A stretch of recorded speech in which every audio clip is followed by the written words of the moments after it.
Hello everyone. Rovio released its Q1 results today, and now we're going to talk about the results and some other questions with Rovio's CEO, Alexandre Pelletier-Normand. It's good to have you here, Alex.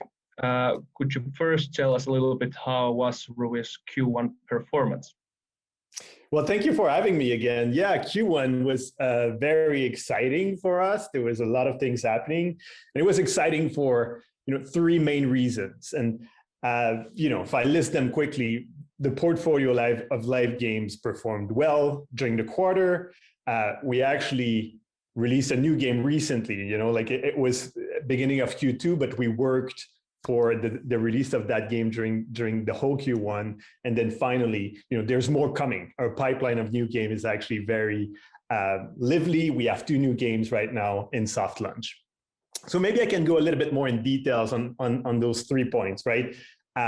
So our live games actually grew 10% year over year in comparable currencies. So we're very happy about that. This growth was driven by Angry Birds Friends, plus 44% year over year, still continues to do very well, and almost a decade after the initial release. So we're very happy about that. And then also, more on a recent game, Small Town Murders, that we released last year, performed very well. Actually, it finished the quarter with 7 consecutive weeks of growth, and it's still growing. At the beginning of Q1. So so that gives us good momentum in the rest of the games as well. Dream Blast, Angry Birds 2. We're quite stable or growing slightly, so it's all good.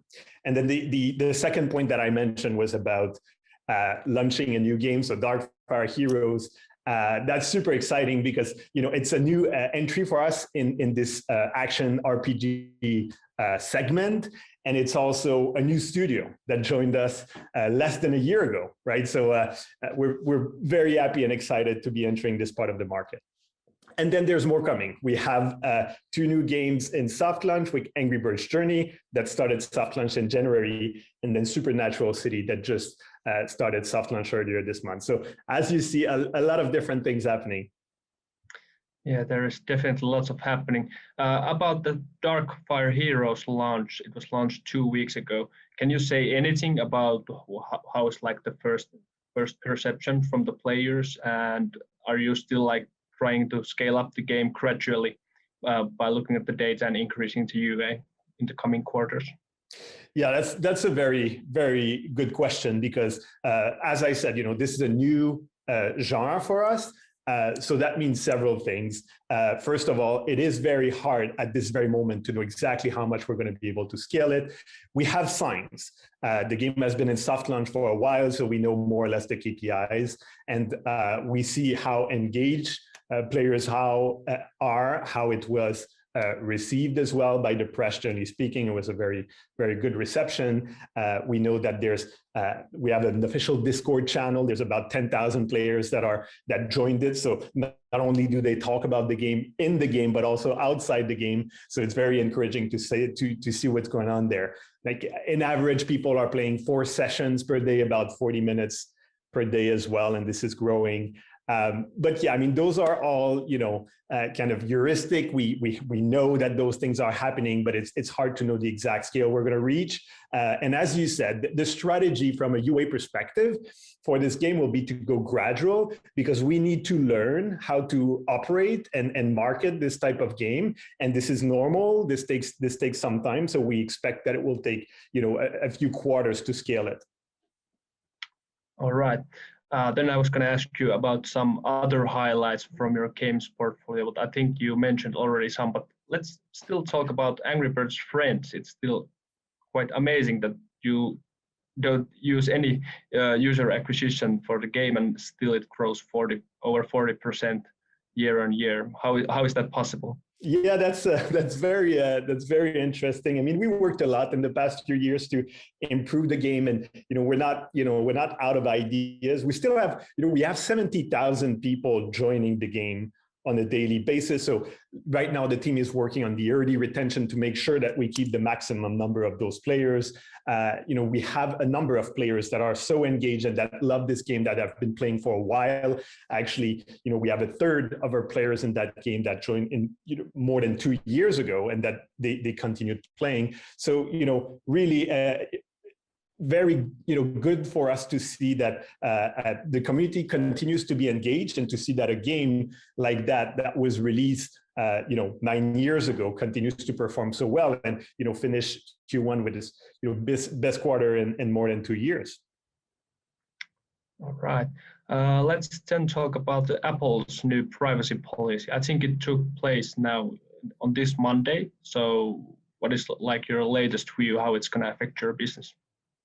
Yeah, so this officially was activated this Monday. It's very hard for us to know exactly how it's going to affect our business.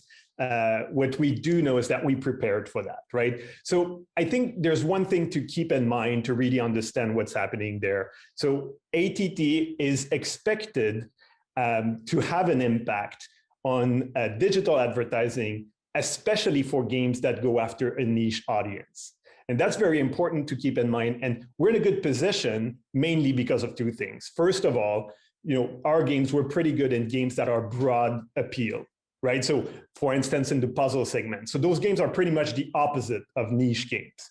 And then the second point is the Angry Birds brand. This brand, it's still doing very well. It generates for us a lot of organic traffic. So it means that we are less dependent on this digital advertising. So because of those two reasons, we're in good position. But with all that said, we did prepare for that quite a lot. And I can list a few things that we did to prepare.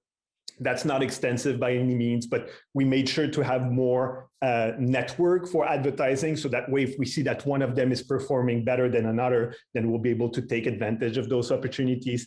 So that's one thing.